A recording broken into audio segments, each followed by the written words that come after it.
Pues en la clase de hoy vamos a hablar de la Revolución de 1905, que es una especie de precedente de aquello que sucederá en 1917, de aquella revolución que sucederá en 1917 y que sí que triunfará. En este caso, en 1905 la revolución no llega a obtener sus objetivos, pero en cualquier caso pone ya de manifiesto la debilidad del sistema zarista, ¿no?, las contradicciones que lo recorrían y la posibilidad de que éste fuera derrotado mediante la violencia, ¿no? ¿Qué supuso la revolución o qué fue la revolución de 1905? Bueno, pues a mí en primer lugar me gustaría señalaros que representó la vuelta a escena de la violencia de masas, ¿vale? Estoy hablando de la vuelta a escena porque esta violencia revolucionaria, esta capacidad de que las masas se organicen y apliquen un levantamiento violento hasta el punto de poner en serio aprieto a un poder o incluso de derrocarlo, pues prácticamente había desaparecido del mapa político europeo durante los 30 o 40 años previos, ¿no? Los 30 años previos, mejor dicho. Si vosotros recordáis el segundo tema que estuvimos viendo, la Revolución Francesa, en este se puso de manifiesto de una manera bastante clara como ante un levantamiento popular, violento, un régimen, además muy consolidado, como el de la monarquía absoluta francesa, podía ser derrotado, ¿no? Y a pesar de que la Revolución Francesa no es exactamente una revolución vinculada al movimiento obrero, aunque presenta algunos componentes también de carácter popular o plebeyo, sí que deja una huella, una herencia, ¿no?, que entre los pueblos de Europa, que apunta precisamente al empleo de la violencia de masas como un mecanismo susceptible de transformar de una manera radical y abrupta, de una manera revolucionaria, la realidad. Si nosotros avanzamos un poco en el tiempo y nos vamos a 1848, recordad que durante este año sucederán toda clase de iniciativas revolucionarias que recorrerán el continente, ¿no? En Francia vuelve a haber una insurrección que proclama la Segunda República Francesa.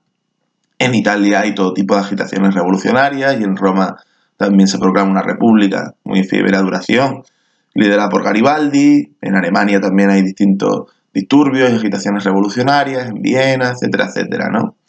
Y es precisamente en esta revolución de 1848 cuando las corrientes socialistas que empezaban poco a poco a organizarse en las décadas anteriores, a articularse en las décadas anteriores como una alternativa al sistema capitalista y al dominio de la burguesía, tendrán ya una participación clara y definida en el proceso revolucionario, aunque minoritaria, pero ya claramente presente, ¿no?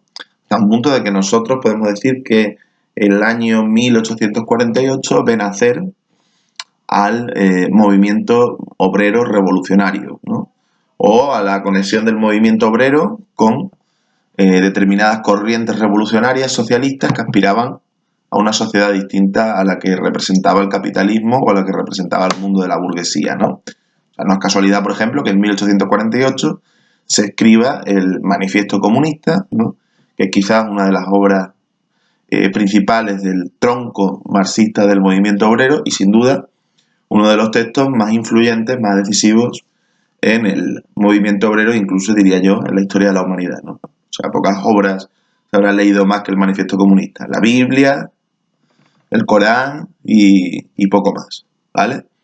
Entonces, ¿qué pasa? Que ese movimiento obrero revolucionario cuando nace, cuando empieza a surgir, en torno a 1848, pues arrastra la experiencia de haber participado en los levantamientos de aquel año, los levantamientos de 1848, y arrastra a su vez la memoria de lo que había sido la Revolución Francesa, es decir, la memoria de la posibilidad de que las masas, con una acción decidida, violenta, insurreccional, tumben al gobierno, tumben a regímenes, a sistemas y inicien la construcción de una sociedad completamente nueva en todos los ámbitos. Por lo tanto, el primer movimiento obrero revolucionario organizado, que representaba, por ejemplo, la Primera Internacional, la Asociación Internacional de los Trabajadores, tenía muy presente la perspectiva de la violencia. Es decir, nosotros vamos a acumular fuerzas, vamos a ir creciendo en influencia, en organización, ¿no? Nos vamos a ir extendiendo entre la sociedad, eso lo tenían bastante claro, pero en un momento dado tendremos que tomar las armas y realizar la insurrección, ¿no? Además sucede una cosa, y es que en 1871, en el contexto de la guerra que existía en aquel momento entre Francia y Prusia, pues esa insurrección imaginada llega a aplicarse en la práctica. Como sabéis ya, llega a aplicarse en la práctica en la ciudad de París, ¿no? En la ciudad de París sucederá una insurrección y el gobierno existente en aquel momento será depuesto y el poder será tomado por organizaciones de trabajadores y por las corrientes socialistas de la época, ¿no? Muy distintas entre sí, algunas ligadas a la Primera Internacional, otras ligadas a herederos casi de los jacobinos de la Revolución Francesa, pero en cualquier caso la Comuna de París representa el triunfo, eso sí, momentáneo, de una alternativa revolucionaria al capitalismo que ha triunfado mediante la violencia, ¿no? Lo que pasa es que, ¿qué sucede? Que la Comuna de París, como también conoceréis, pues apenas dura unos 50 días, ¿no? Unos 50 días de transformaciones muy intensas en todos los terrenos, de expropiación de talleres, de fábricas, de organización de un nuevo modelo político, pues casi dependiente del poder directo, de la democracia directa de los trabajadores en sus puestos de trabajo y en su barrio, pero este modelo de la Comuna de París caerá, ¿no? Cara derrotado por las tropas militares francesas, los versalleses, y además será sometido a una terrible represión. 30.000 muertos, decenas de miles de exiliados, ¿no? Algunos de ellos muy interesantes, por cierto. Seo Reclus, un gran geógrafo, si a alguno le interesa, le paso información sobre ello. Y entonces el movimiento obrero después de la Comuna de París está con la cabeza gacha, ¿no? Está derrotado, es hijo de una derrota y empieza a reflexionar sobre hasta qué punto la posibilidad, la vía de la insurrección, de la violencia revolucionaria de masas, pues tiene sentido, ¿no? En el ámbito marxista, que ya se separará de su inicial alianza con las corrientes más anarquistas que puede ir a representar a Bakunin, se empezarán a formar partidos socialdemócratas, ¿no? Partido Socialdemócrata Alemán, aquí en España el PSOE, el Partido Socialista Obrero Español, en Francia IDEN, en Bélgica el Partido Obrero Belga, en fin, se empezarán a organizar partidos políticos obreros de inspiración más o menos marxista, ¿no? Y de estos partidos obreros empieza a surgir la idea de aplicar una táctica diferente a la de la insurrección, ¿no?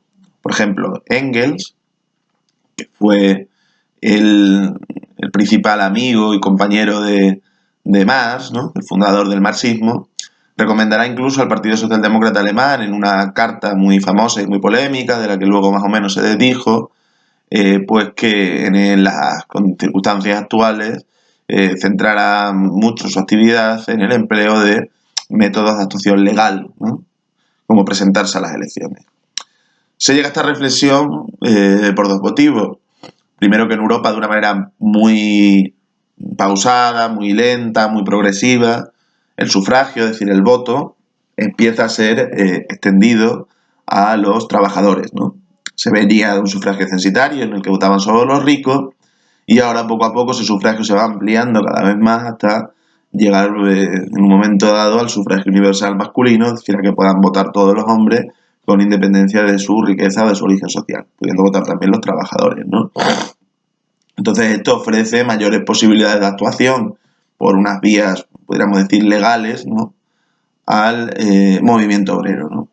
A eso se le suma que el armamento ha mejorado, que los ejércitos y las policías de los distintos estados europeos pues se han visto claramente reforzadas en efectivos, en armas, etcétera, etcétera, y que en esas circunstancias algunos dirigentes del movimiento obrero entienden que es prácticamente una misión suicida encaminarse hacia una insurrección, ¿no? Entonces, en la práctica, al menos desde los años finales del siglo XIX, Lo que se va a limitar a hacer la socialdemocracia es intentar ganar las elecciones y, eso sí, tener construido en torno a sí un tejido organizativo muy amplio, ¿no? Para aplicar la resistencia que fuera precisa si la burguesía no aceptara esos resultados o para iniciar, digamos, el proceso de transformaciones revolucionarias posteriores a la victoria electoral. Es decir, tener muchos sindicatos, tener organizaciones culturales, educativas, de todo tipo, vinculadas a los partidos socialdemócratas. Es verdad que en última instancia seguía la idea de que quizás en algún momento pues fuera necesario pasar a las armas, pero esto parecía una perspectiva quizás cada vez más alejada, ¿no? Lo que sucederá en Rusia en 1905 es que vuelva a haber un episodio de insurrección, de violencia revolucionaria, en este caso además claramente vinculada al movimiento obrero, ¿no? Más claramente vinculada al movimiento obrero que lo que sucederá en 1848, desde luego que lo que sucederá en 1789 en Francia, e incluso que lo que sucederá en 1871 en París, fijaos lo que estoy diciendo, y bueno, pues por ende se vuelve a poner de manifiesto que sí, que es posible que existan insurrecciones, ¿no? Que pongan en serios aprietos a un poder establecido. Pues se interpretará de distintas maneras, ¿no? La más mayoritaria dentro del movimiento obrero de la época será que eso sucede en Rusia precisamente por ser Rusia, por ser un país absolutista, donde existen muy pocos espacios de libertad para que los trabajadores actúen legalmente, muy pocos por no decir ninguno, y que además es un estado pues menos desarrollado desde el punto de vista económico y menos sólido de cara a reprimir una insurrección, y eso tiene bastante sensato, sentido de que tanto en 1905 como en 1917 uno de los hechos que definirán estas revoluciones será que parte de las tropas o de los policías o de los cosacos, que eran unas gentes, un pueblo en Rusia dedicado más o menos a tareas de represión al servicio del zar, dudarán e incluso desertarán en algunos casos del movimiento revolucionario, ¿no? Bueno, quizás me he extendido un poco en esta primera parte, pero quería quedaros claro el impacto profundo que generó, digamos, en los europeos de su tiempo, y especialmente aquellos vinculados al movimiento obrero, el hecho de que volviera a aparecer un tipo de movilización de masas, ¿no? De carácter violento, de carácter insurreccional, que se pensaba ya estaba perdida, ¿no?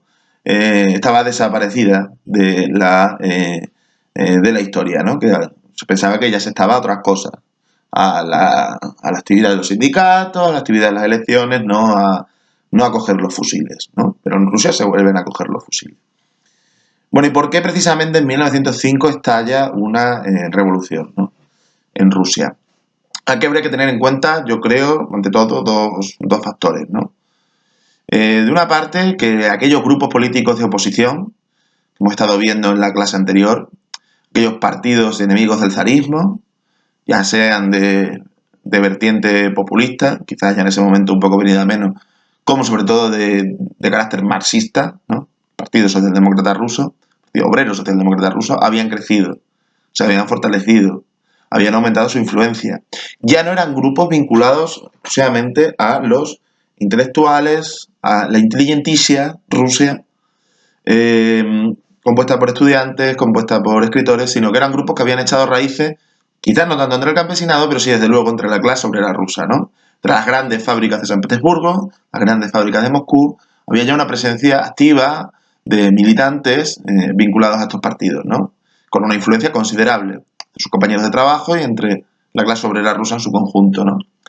Pero además hay que tener en cuenta, digamos, un factor coyuntural, y es que en 1905 Rusia está inmersa en una guerra contra Japón por la expansión imperialista que también, pese a ser un país subdesarrollado, llevaba a cabo Rusia digamos, en Extremo Oriente, ¿no? En Asia. De hecho, entró en choque con los intereses de Japón, que en aquel momento también tenía, digamos, una proyección imperialista en su política exterior y habían entrado en guerra, ¿no? Y una guerra en la que los rusos conocerán derrotas, ¿no? Más o menos serán al final derrotados, y, en fin, eso es tiene un impacto bastante serio, ¿no? porque incluso para gentes como los rusos, que eran un pueblo, pues, en fin, agrario todavía, con muy bajo nivel de desarrollo, existía aquella conciencia de que el europeo era superior por naturaleza, el blanco era superior por naturaleza a los amarillos, a los asiáticos, por supuesto a los negros, ¿no? Y el hecho de que, pues, que por primera vez un Estado europeo conociera derrotas, ¿no? Por parte de un pueblo asiático como el japonés, pues no dejará de tener también un impacto sensible en la mente de las masas de su tiempo, ¿no? En fin, la idea esta de que hay una superioridad europea pues se demostraba una vez más absurda, como es realmente absurda, ¿no? Europa, ya os digo yo, que tiene un papel muy secundario en la historia universal. eh, Prácticamente hay que decir que hasta el 19. Se puede decir que desde el descubrimiento de América, pero yo lo alargo hasta el 18 o el 19, sin duda. Entonces, bueno, tenemos una guerra contra Japón que además está aumentando la miseria de las masas, ¿no? Que está aumentando y que está provocando despidos en las fábricas, que está agudizando las condiciones de explotación de estos trabajadores, que está llevando a reclutamiento forzoso, que está aumentando el malestar, ¿no? Fijaos que profunda conexión entre la revolución y la guerra, ¿no? Ya la estuvimos viendo en el tema dedicado a la Primera Guerra Mundial, cómo con la Primera Guerra Mundial, ¿verdad? El malestar provocado por el conflicto, el dolor generado por el conflicto acabará dando lugar también a movimientos revolucionarios. Bueno, pues en 1905, un poquito antes que la Primera Guerra Mundial, la guerra ruso-japonesa también generará en fin, joder, no sé las palabras, levantamiento de la excitación del ánimo de las masas que les conducirá a protagonizar un intento revolucionario, ¿no? Bueno, en cuanto al desarrollo de los hechos, hemos hablado de las causas de la revolución de 1905. Ahora vamos a hablar en lo sucesivo del desarrollo de la revolución durante 1905 y de sus consecuencias, de estos dos siguientes apartados. Yo lo que voy a hacer es leer un fragmento de un libro que está bastante bien, Octubre, de China Mireilli, un libro verdaderamente extraordinario y que yo creo que con un lenguaje literario en fin, que verdaderamente excepcional, explica qué sucedió exactamente en 1905, ¿vale? El 13 de enero se declara una huelga en toda la ciudad de San Petersburgo. Rápidamente, entre 100.000 y 150.000 personas salen a la calle. Domingo 9 de febrero. Los manifestantes se reúnen en la gélida oscuridad que antecede al amanecer. Un numeroso grupo del distrito de clase obrera de Vigor se encamina hacia la suntuosa residencia del monarca, el Palacio de Invierno, cuyas ventanas vigilan tanto la confluencia de los dos afluentes del río Nevá como la catedral en la fortaleza de Pedro y Pablo y las columnas rostrales en la punta de Isla Basilevich en el corazón de la ciudad. Una oposición de este tipo podría aplacarse con facilidad, pero estas autoridades son tan crueles como estúpidas. Para entender por qué se podía aplacar una oposición de este tipo con facilidad, debéis tener presente, debéis tener en cuenta que la manifestación esta del 9 de febrero está dirigida por un sindicato casi que controlado por la policía y comandado por un cura, que lo que pide son cositas muy sencillas de aumentos de salario, de remisión de despedidos, nada de revolución, nada de quitar al zar, ¿vale? Pero bueno, esta posición que podía aplacarse con mucha facilidad es respondida así por las autoridades. Miles de tropas están desplegadas sobre el cielo a la espera de una señal. Es mediodía. Cuando los manifestantes comienzan a acercarse, los cosacos galopan contra ellos con los sables desenvainados. La marcha se digrega con total confusión. Las fuerzas del zar los derriban. La gente no se dispersa. Las tropas desenfundan sus armas de fuego y comienzan a disparar. Los cosacos restallan las nagaicas, látigos que pueden ser mortales. El rojo tiñe la escarcha. Desesperados, los manifestantes gritan, tropiezan y caen. Cuando la masacre llega a su fin, hasta 1.500 personas yacen muertas, amontonadas. Es el Domingo Sangriento. 1.500 obreros caídos por culpa de la represión zarista, que ante unas peticiones muy básicas, muy asumibles, de reforma, prefiere optar por disparar, matar y asesinar. El impacto es incalculable. Desata un cambio radical en el sentimiento popular.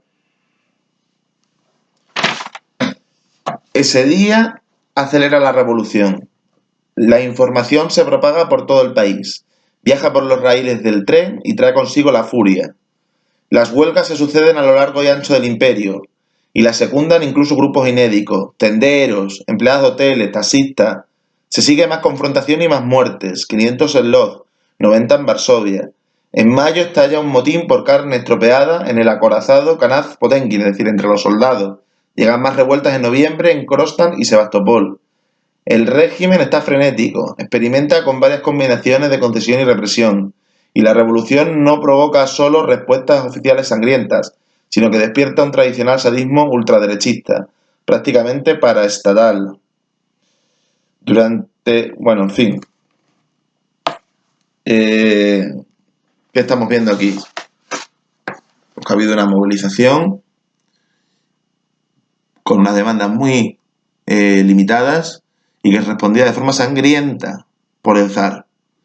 Y que esto da lugar a que se desencadenen las huelgas, las movilizaciones por todo el país y que siguen siendo respondidas mediante represión que no solo es obra de las tropas del zar, sino también, digamos, de sectores de ultraderecha más o menos conectados con la policía y con el Estado ruso, las llamadas centurias negras, ¿no?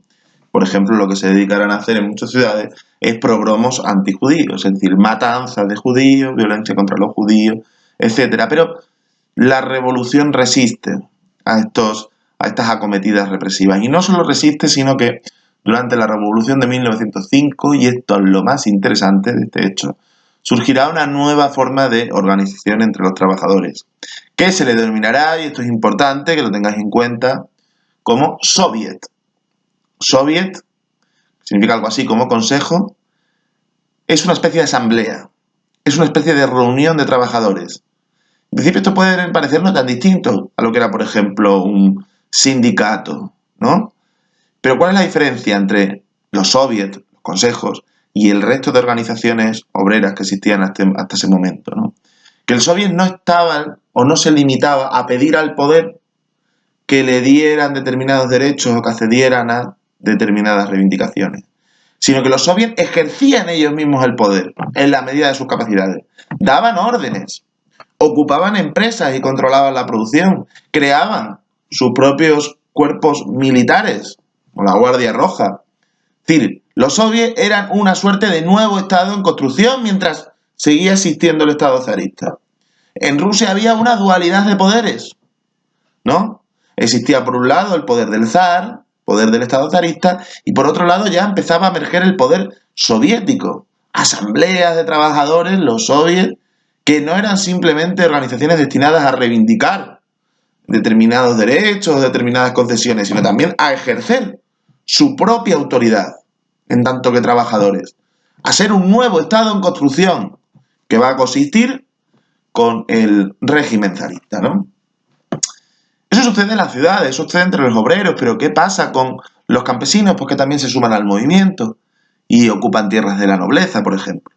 ¿Y qué sucede, por ejemplo, con aquellas nacionalidades oprimidas por el zarismo y que no podían expresarse en su lengua o en su cultura nacional? Los georgianos, los finlandeses, porque también se suman, ¿no?, en movimientos que empiezan a reivindicar la autonomía o la independencia. Incluso la burguesía, que estaba organizada en un partido llamado Partido Cadete de Demócrata Constitucional, también pondrá algunos peros, ¿no?, al régimen zarista y en cierto modo se sumará, muy entre comillas, al movimiento revolucionario, ¿no? Lo que pasa es que de una forma muy timorata, ¿vale? De una forma tan timorata que algunos dirigentes marxistas rusos, caso de Trotsky, por ejemplo, ya se plantearán la posibilidad, viendo el éxito que han tenido los soviets y la capacidad creativa extraordinaria que han tenido los trabajadores rusos, de que no esperen a que haya ningún tipo de revolución burguesa que derriba el antiguo régimen, sino que directamente los trabajadores serán los encargados de tomar el poder en Rusia, ¿vale? Esa idea ya empieza a estar presente en 1905. Por lo tanto, tenemos una experiencia muy interesante, una experiencia que de una magnitud extraordinaria, que prácticamente sitúa al zarismo al borde del colapso como sistema, pero que finalmente fracasa, ¿vale? ¿Por qué fracasará la revolución de 1905? Bueno, en primer lugar porque el zar, con bastante inteligencia, logrará calmar a los sectores más moderados del movimiento revolucionario publicando el llamado Manifiesto de Octubre, en el que prometerá la creación de un parlamento, de una Duma con ciertas competencias y una ampliación de las libertades políticas, ¿no? Menos censura, mayores libertades para organizarse, y esto hará que sobre todo la burguesía se baje del carro y se integre y pacte con el sistema, ¿no? La burguesía y su partido, el partido cadete. Por otro lado, sucede una cosa, y es que en las revoluciones, en los estallidos de este tipo, pues la gente está dispuesta, evidentemente, a poner su cuerpo y a entregarse de una manera total al movimiento revolucionario durante X tiempo, durante unas semanas, unos meses. Llegado un momento, la gente no está para ir a las barricadas todos los días, ¿no? Y vuelve hacia su casa. Entonces, en la revolución de 1905 también notará el impacto del cansancio, del puro agotamiento del movimiento, y poco a poco las cosas van volviendo a la normalidad, ¿no? Ya 1906, finales de 1906, pues ya se han disuelto prácticamente los soviets, ya no hay esa oleada de huelgas que recorría el país al principio y podemos decir que la revolución ha sido derrotada. La revolución ha sido derrotada, sí, pero será solo un paréntesis, ¿eh? La debilidad que tenía el régimen zarista seguirá ahí, seguirá estando ahí, y eso volverá a ponerse de relieve de una manera todavía más clara en el año 1917, pero esto ya es cuestión que trabajaremos en sucesivas sesiones de trabajo. Supongo que algún vídeo haré también, y si no, pues por otras vías. Bueno, muchas gracias.